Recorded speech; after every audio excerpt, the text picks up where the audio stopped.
You know, this life isn't as black and white, all good and bad, right and wrong, as we tend to think. It's complex, and we're all just humans trying to make sense of it.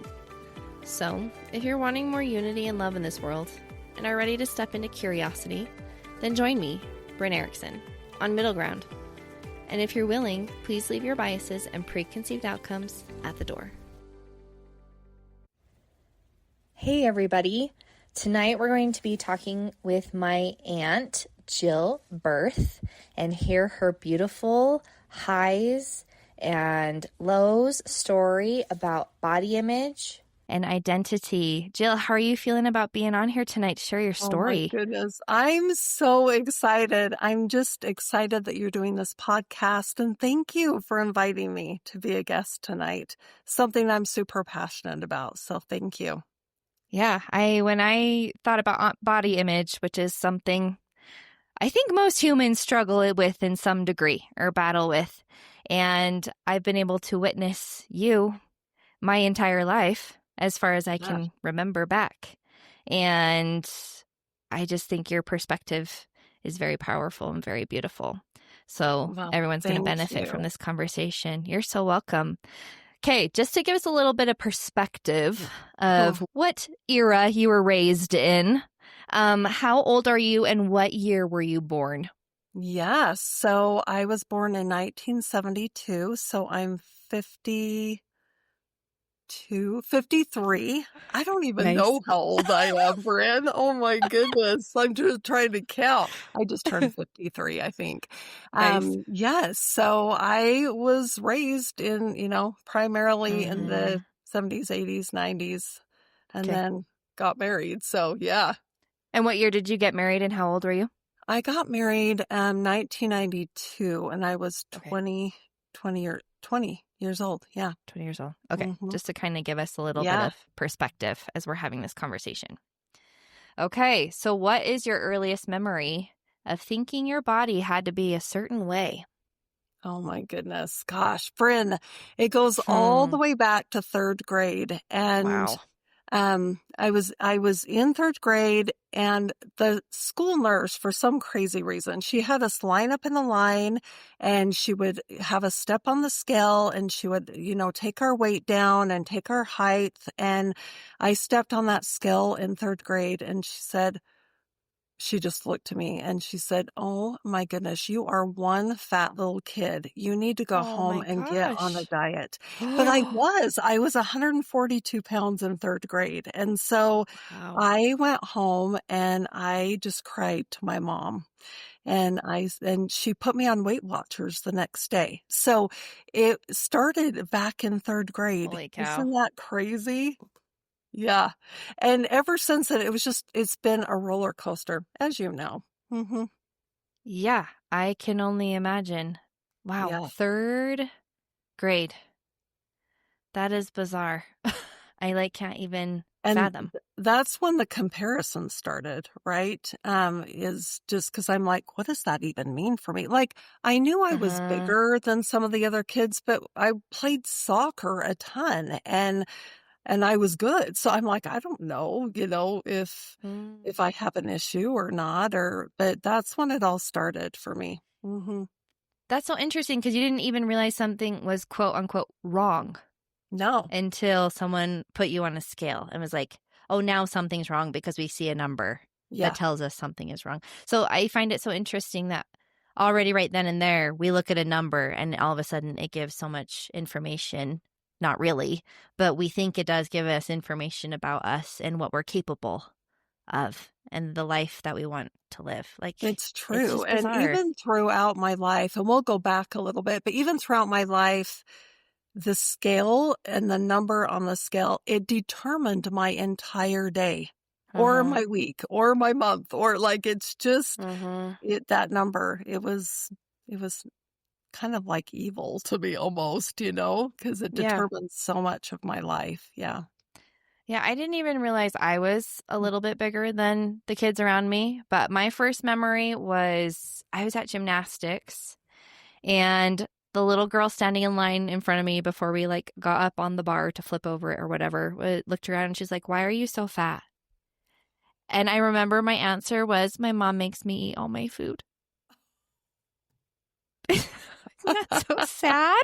Like, same thing. Like, I didn't know there was anything wrong Yeah. until someone said something, and all of a sudden was like, wait, is there something wrong with me?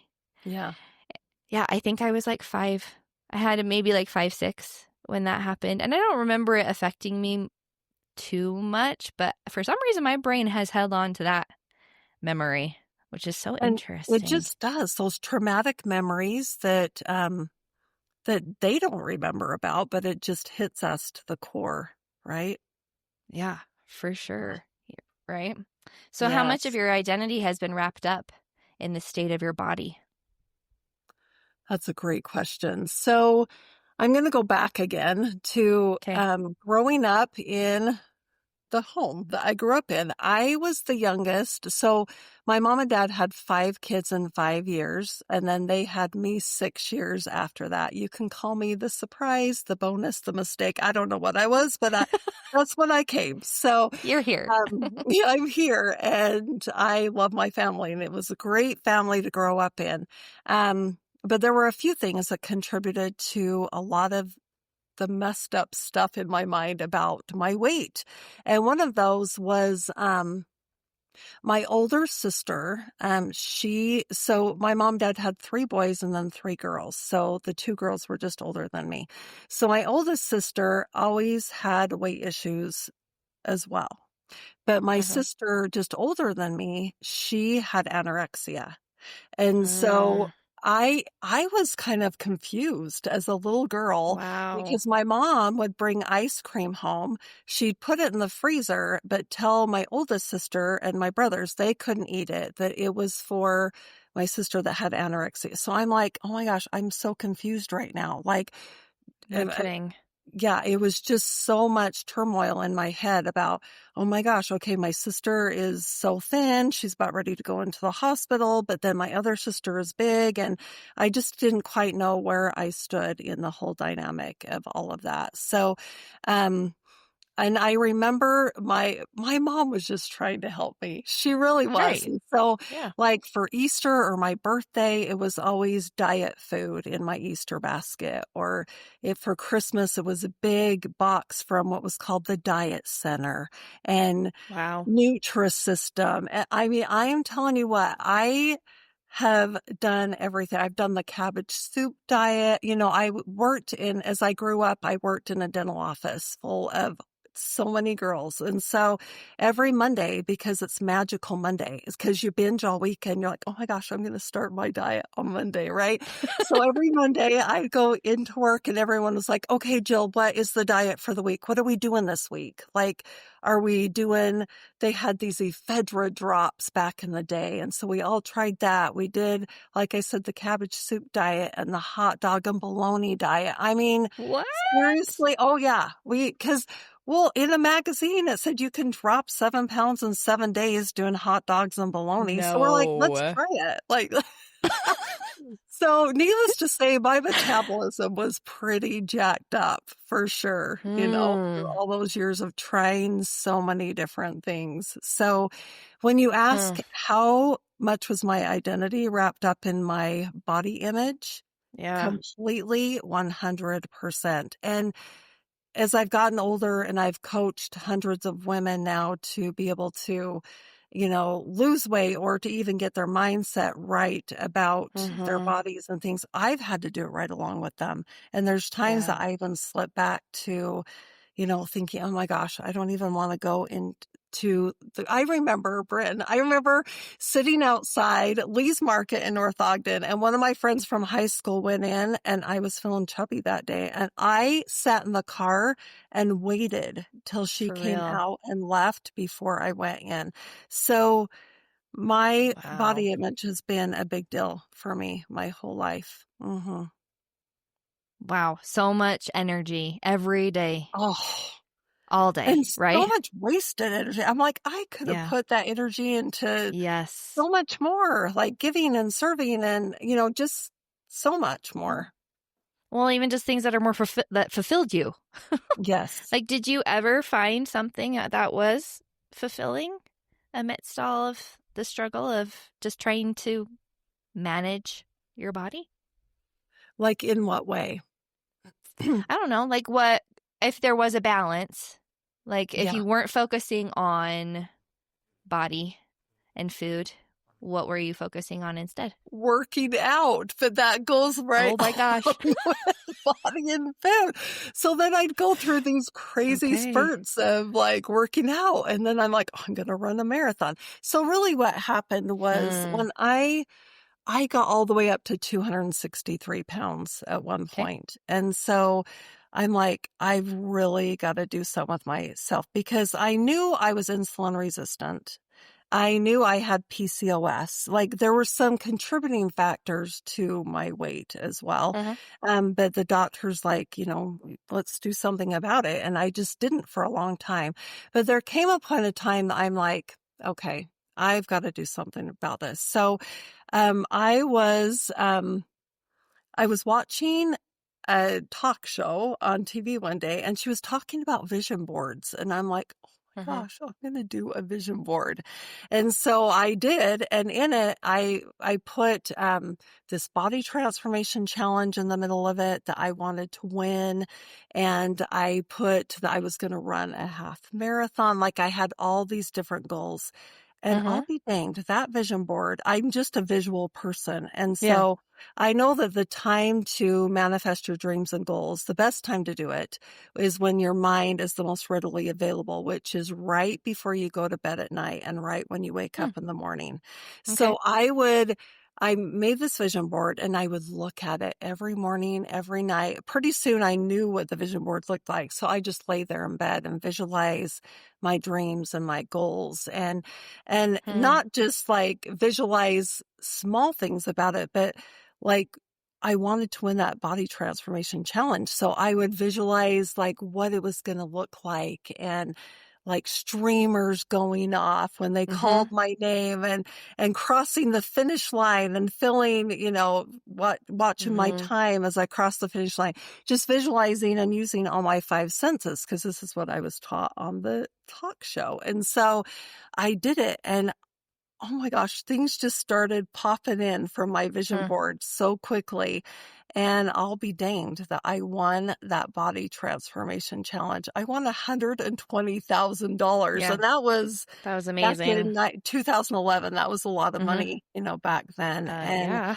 And I ended up running a few half marathons. And so, um, I guess that's what started making me feel fulfilled and be able to help other women at the same time. Women are my passion. Like I just Yeah. love helping them in every area of their life. And so that became my passion. And I want to go back to a scripture that I love that Yeah, please. says that our weaknesses can become our strengths. It's in Ether 12:24. In fact, I have a timer on my phone or Uh-huh. an alarm every day at 12:24 that reminds me that our weaknesses can become our strengths. And what Aw, I love that's cool. about that is because for years I was like, Heavenly Father, why? Like, why do I have to Yeah. struggle with my weight when all my friends can eat whatever they want Hmm. and still, they're still a size 4 or whatever. I'm like, why is this my trial?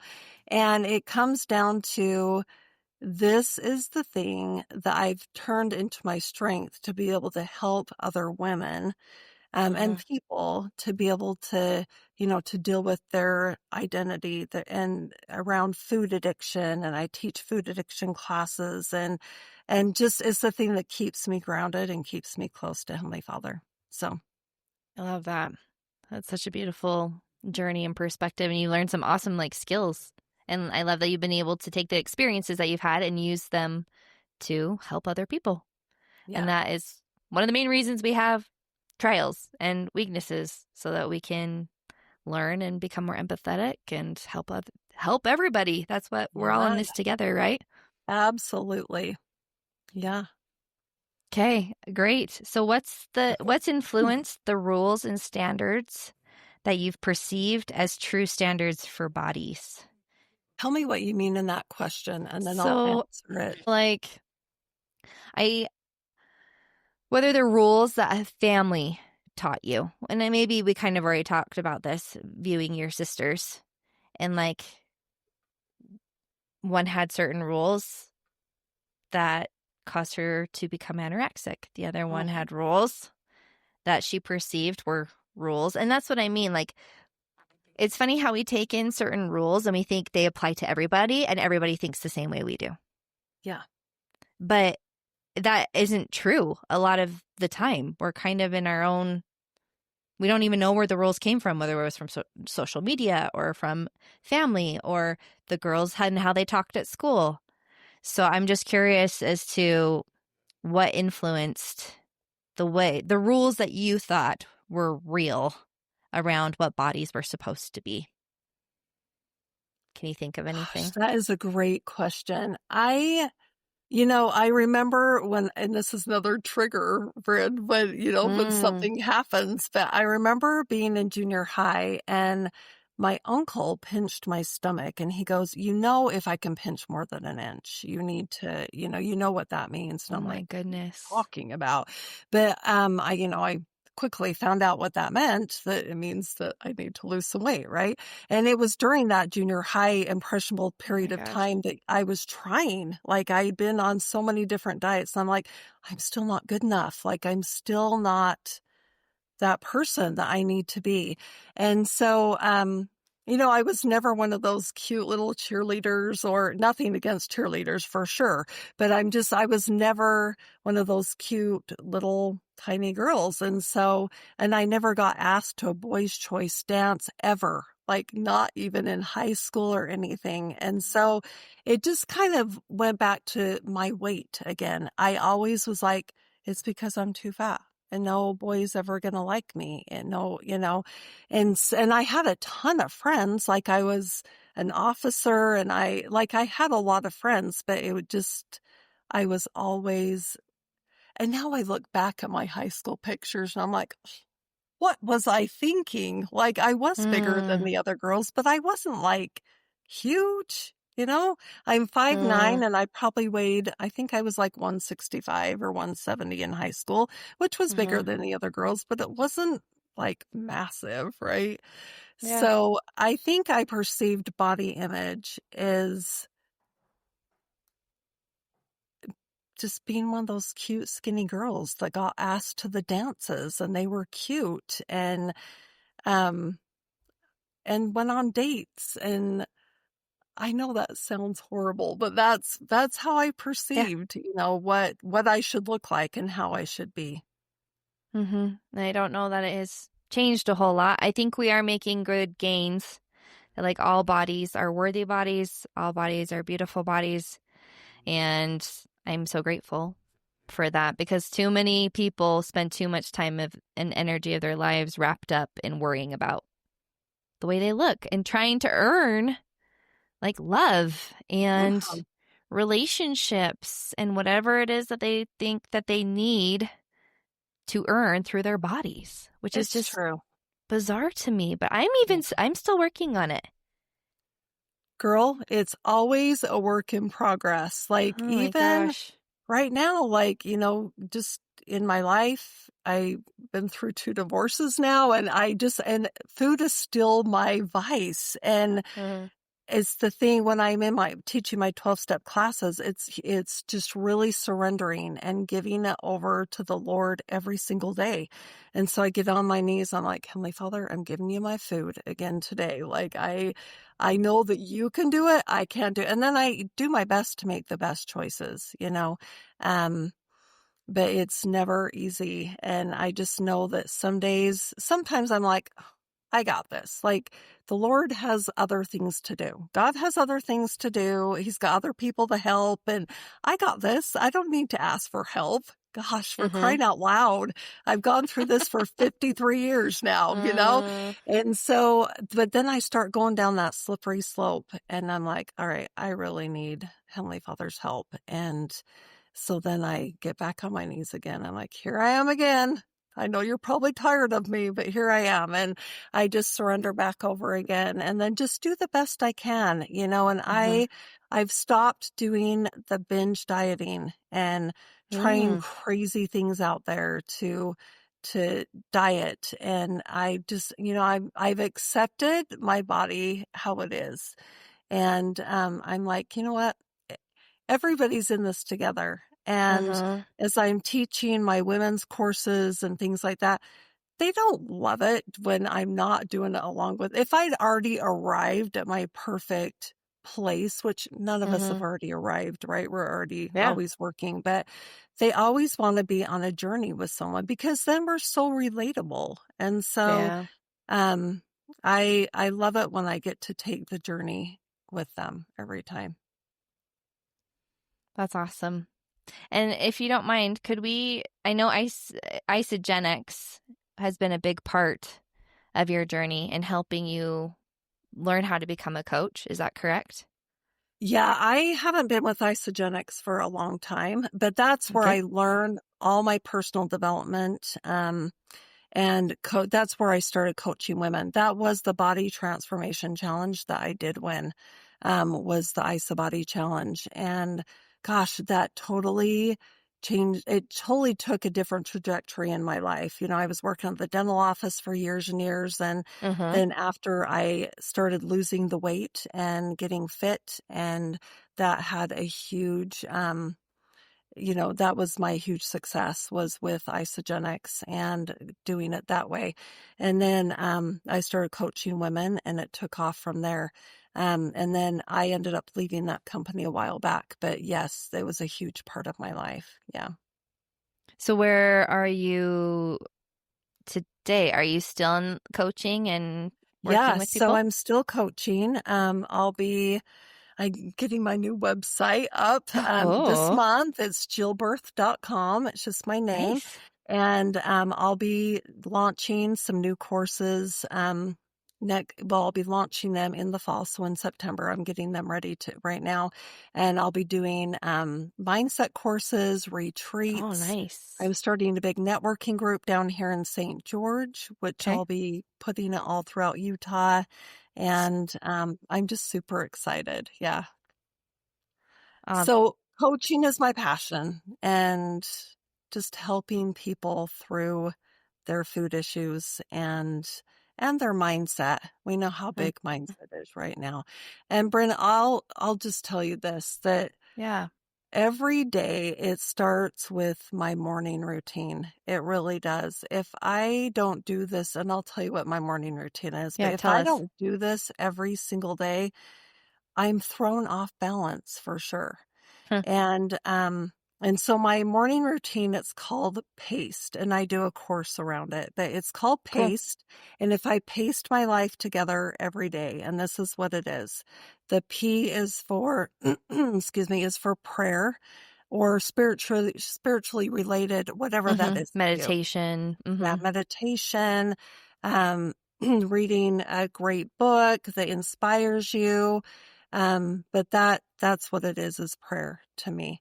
And then and really not just kneeling down for your daily prayers, but I call them well-defined prayers. There's a story in the Mm, scriptures where Jesus and his disciples were walking along the road and there was a blind man. And Jesus went over to the blind man and he's like, what can I do for you? How can I help you? And his disciples were like, oh my gosh, here we go again. Like, obviously he's blind and he wants to mm-hmm. see.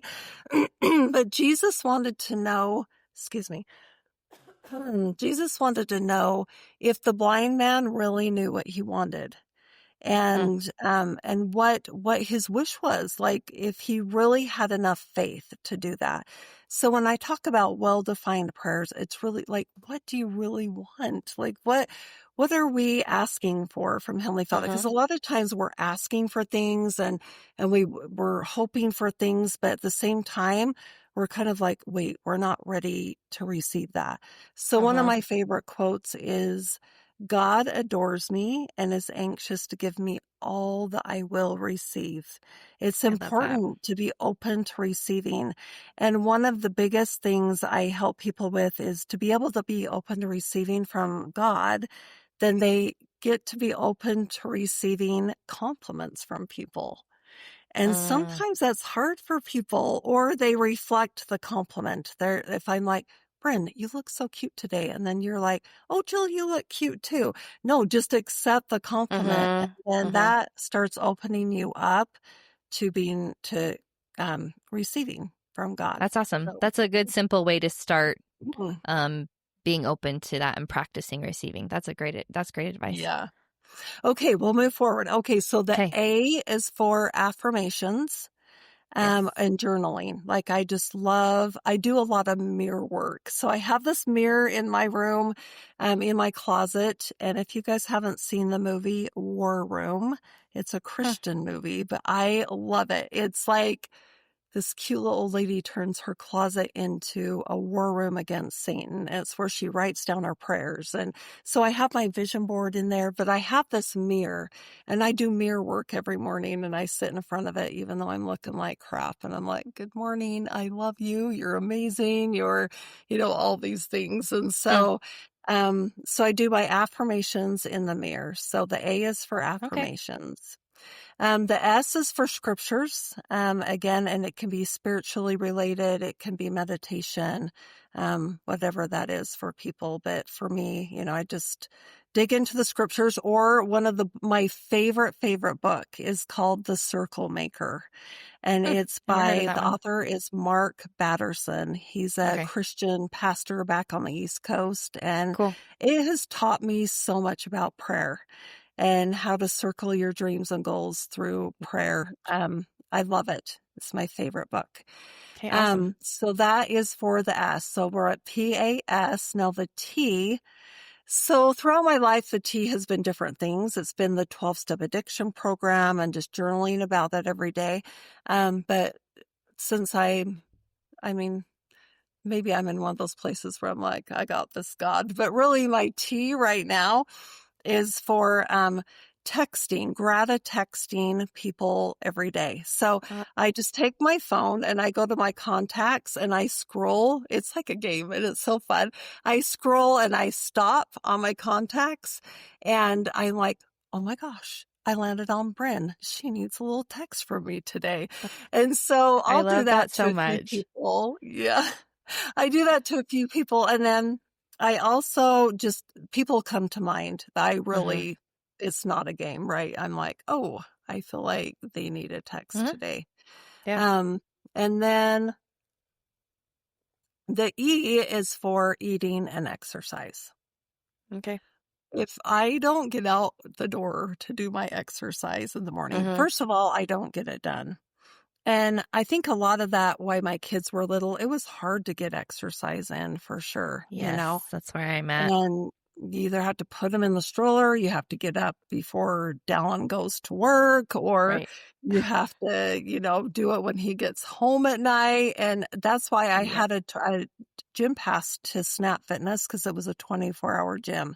And I'd Mm, get the kids to bed at night. And of course, my husband was home with them. And so yeah. I just take off to the gym. Sometimes it was 10 p.m. And um, anyway, but it's for eating and exercise, the E. Okay. And just, and it's whatever eating program you want it to be. If it's Mm-hmm. just, it's whatever, some people Yeah. do eating programs like keto or the Mediterranean diet or whatever. And to me, it's just healthy eating.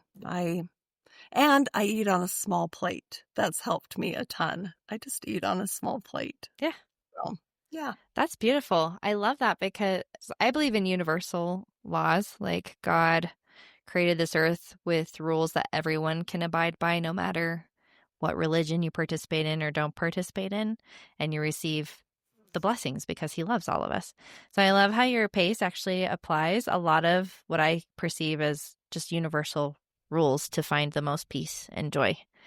And so that's awesome. Did you make that up yourself? Well, You're actually, brilliant. my friend and I made it up together. I Yeah. love that. And I find too that it's easy. I've done this for so long that even, I mean, you're like, oh my gosh, Jill, that would take me an hour to do. No, when I was driving carpool, I was having the kids do affirmations with me. Like, I'm like, okay, you guys, I know it's 7:30 in the morning, but we're going to say affirmations. And my kids were like, Mom, and they were always so bugged. But now, I just Uh-huh. laugh because they do the affirmations Yeah. themselves now. So I guess it passed down.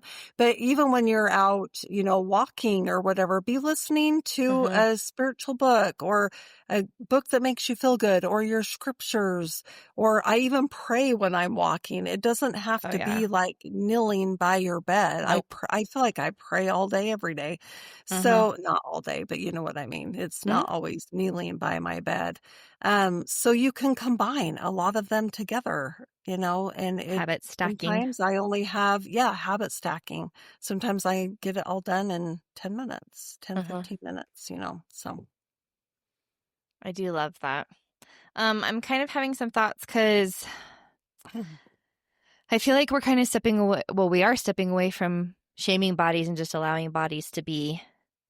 Um, I don't even know where I'm going at this, but I guess just my thoughts. Like, I love the people that even do have curvier bodies, that they Uh-huh. don't see that as a problem. And I've kind of concluded that if your body supports you in the life that you want to live, then you you do you. Like, take care of it however you want to take care of it. Nourish it however you want to nourish it. Move it however you want to move it. And we can just dismiss weight and size Absolutely. and I just wish our eyes could see everybody as beautiful. Mine still struggle to see that. And I've kind of learned that the way we view others is like an external reflection of actually how we view ourselves. And I'm grateful for that awareness because a lot of times I'll find myself being kind of more judgmental both ways, like small girls and bigger girls, right? Because I still feel like there's a right way to be, and it's more narrow with less curves and a smaller number on the scale. And that's hard. That's hard to break. But I haven't worked on much affirmations work on focusing on my body image yet, but I have in other aspects of my life that have been very beneficial. So I love I that. need to start applying paste more and get my You know, affirmations going and again. Brynne, that brings me to, I was at the beach just last weekend. I went to San Diego, and when you're saying that some people, they just own it. Like there's some Yes, people that I just love own it it. And so I'm like, much. I look at them and I'm like, you go, girl. Like I want to be Absolutely. like you, and they're bigger, they have a bikini. I'm like, "Oh, I I've know, never worn a right? bikini." Like, I just wish I could own it like they do? Mm-hmm. I'm always Yeah, trying to cover up, and maybe one day, I don't know. one day goals, right? Yeah, goals for sure. And I just wanna, for those of you that are listening, just like Brynne said, just own it and love your body the way it is and be so grateful for your body. And, sometimes I'll be eating crappy one day and the next morning I feel so good again. I'm like, thank you, body, for regenerating tonight and Mm-hmm. getting me back to a Yeah. reset, to be able to start another day over and try to do better. And we're all on a journey. We're all on our separate journey. And it's such a journey worth taking, Mm-hmm. to just be really focused in on loving yourself and loving your Mm-hmm. body and not comparing. And I know that there's so much out there on comparison, and social media it's a big comparison game out there, right? Mm-hmm. You see all these people's perfect lives and perfect bodies, and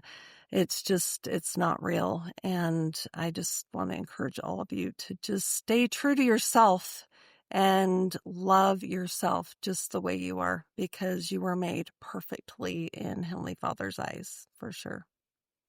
Yep, I love that. Um, do you have any advice on how to navigate relationships when you are trying to earn someone's love through the way that you look? Well, Any first of thoughts on that? all, love cannot be earned and love cannot be bought. Mm, And um, there's no way, if you are trying to earn love from someone because of the way you look, then it's all for the wrong reasons. And that mm. relationship most likely will be very toxic for you and not healthy in any means. And it most likely won't stay. It won't be a forever relationship um, because of the way that you got into it. And I've been divorced twice, and so I get it. And Uh-huh. I just know that a lot of it in my first marriage, a lot of it was around body image for me. The way I looked, the way I was expected to look by some people, and it didn't last. So, yes, but love cannot be earned, especially by the way that you look. No matter how hard you try. No matter how hard you try, you'll never be enough in your eyes Mm-hmm. or the other person's eyes as well if you So then come into a what's relationship. so then what's helpful to like change that mindset? The PACE method? You think that's probably Well, the the most pace, no, effective but thing? just being yourself. Like when you're getting into a relationship, Yeah. just be you. Just, we've got to learn to just be us and not try to Mm. sugarcoat things or to try to be something that we aren't. And if the person doesn't like us or love us for who we are, then it's not going to work because you're always going to sabotage yourself and you're not going to think you're ever good enough. And I then you wonder get how into, many Yeah, yeah, sorry, go ahead. no, go ahead. I was gonna say, I wonder how many people don't even know who they are because they're always trying to be somebody else. They are trying to be someone else. And sometimes their spouse wants them to be someone else. And so, Mm. and then you're not good enough. And then sometimes, then that's when the infidelity starts, or it's a vicious cycle for So how sure. do we come to know ourselves?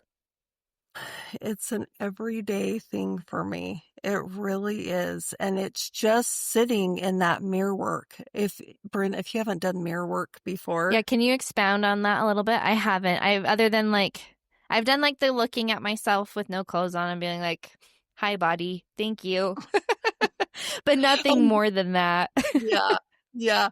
So I'm definitely not naked in front of my mirror when I'm sitting there. I'm like in my pajamas or whatever. But I'm like, good morning. I love you so much. And I have this little thing that I say, sometimes in the mirror, and I'll say my affirmations in the mirror, but really Huh. just sitting and looking at myself and being like, oh my gosh, and starting to say great things about me, Uh, about myself. And I feel like that is the biggest change that I've had. I only started doing mirror work about 4 years ago, 3 or 4 years ago. And that is when the biggest difference started shifting for me in exactly what we're talking about right now. what if you don't have anything good to say about yourself? So when I help women and people start with their affirmations, like, things like that. I mean, if you look in the mirror, when I was 263 pounds and I'm like, Uh-huh. "Oh, you're so thin and you're so fit. And it just didn't resonate with me. I'm like, that is Yeah. bull crap. Like Yeah. I'm not. So Mm-hmm. some people can only say one word, like happy, light, Uh, love, fit, apples, just saying words that might help them in their life. And so if women and people are having a hard time with trying to say good things about themselves, say words that lift you and say mm, them in the mirror. And, because I love light, I love happiness, and sometimes I don't because mm, I'm not in a good mood or whatever, but that's uh-huh. when I just start talking in the mirror and talking about my day and then who am I going to serve and who am I going to bless? Because turning to gratitude, number one, and then turning to who am I going to serve that day with my gratitex. That's another thing, Brynne. Yep. When you're lifting other people, it lifts you Yes. too. I love that because it's like practice talking nice to yourself when probably most of your dialogue through the day is not. So it's an intentional time to like practice being kind and loving to yourself. And at first it was not easy for me, but now I love it. I'm like, oh, I'm getting up. I'm going to go. I just roll onto my knees by the side of my bed and my beer's right there. So, yeah. Clever. I love that so much. Let's see here. So what are you striving for in your relationship with your body today? Anything else that you want to add? So, like I don't have any goals as far as like fitness goals or anything like that. I think it's just in loving myself the way that I am. I had a hysterectomy, a full hysterectomy back in September. I've put on 40 dang pounds and I'm like, oh, here we go again. And it came on like in a matter of 4 or 5 months. Yeah.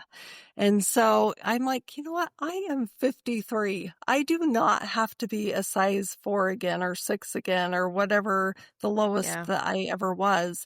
I'm like, I'm good at a size 12. Like, I'm just going to stay right here and love on my body and talk to my body and just love myself for who I am. And that is my biggest goal, is to just love where I am in the moment.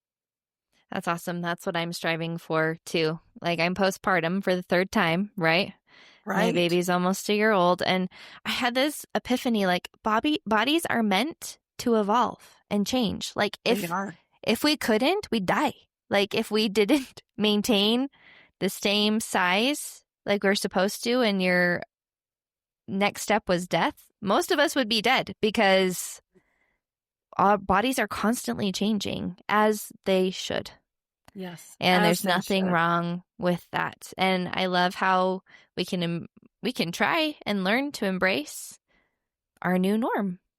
And maybe it will change. It may go up, it might come down, but it doesn't have to mean anything about our value and our worth and our lovability. I'm going to write that down. Embrace my new norm. I got this. Oh my gosh. And because for me, I'm just trying to love wherever I am, but be okay. Like, but also working towards where I want to be. But I'm trying to embrace and love myself exactly as I am, where I am. And it is hard, but I'm getting better and better at it. And I'm loving the process. And I just like who I am better rather than always chasing to be the next or the better version of me or the version I think that will be more lovable, and just be like, no, I am completely lovable right now. I'm with you. I'm a size 12 right now. And that is very new for me, but it actually helped when I got some new cute clothes. I was like, I don't need to keep squeezing into my smaller clothes and punishing myself. Like, this is ridiculous. So I've switched my whole wardrobe and got cute clothes in my new size for my new awesome body. And it's funny how much that one thing helped. Like, I don't need to punish myself. Nothing is wrong here. So I'm going to own where I'm at and find happiness and joy exactly where I'm at. So I am so glad you said that, because a lot of people, they're like, I am not going to go shopping for a bigger size clothes. I'm like, okay, just keep laying on your bed to try to zip those things up then and be uncomfortable all day. And so I love that you brought that up. Just own it, right? Own it and get some cute clothes that you feel good in. Yes. Clothes are meant to fit you, not you fit the clothes. Yes. Right? Right. I love that you're learning that this at your age, because I wish that I would have learned this. And I know, like, I've been able to witness my aunts, my peers, my, like, other women around me. Like, we were heavy in diet culture. And I feel like I still got that, and it's still a thing today. But I think a lot of us are we don't want that to rule our lives anymore. And we just want to find peace with where we're at and with food and find happiness and joy. And I hope this episode helped give some ideas. I have no doubt that it did. We talked about a lot of different techniques and tools for people. So I hope something resonated with somebody. But absolutely. Brynne, you are adorable. Thank you so much for doing these podcasts for all of us. It's so fun. And you inspire me. You're amazing. Oh, thanks, Jill. I love you. Thank you so much. I love you too. Before you go, if this episode resonated with you, or perhaps someone came to mind that you could share it with, if you wouldn't mind sharing, that would be amazing. Or you can leave a review or follow the Middle Ground podcast. All of these things will help the algorithm, because that is a real thing, allow people to find my podcasting community so much easier, and is essential for the growth of this podcast, and I would appreciate it so much. So remember, stay curious, spread love, and I hope you have an amazing day, evening, wherever you are, whatever you are doing.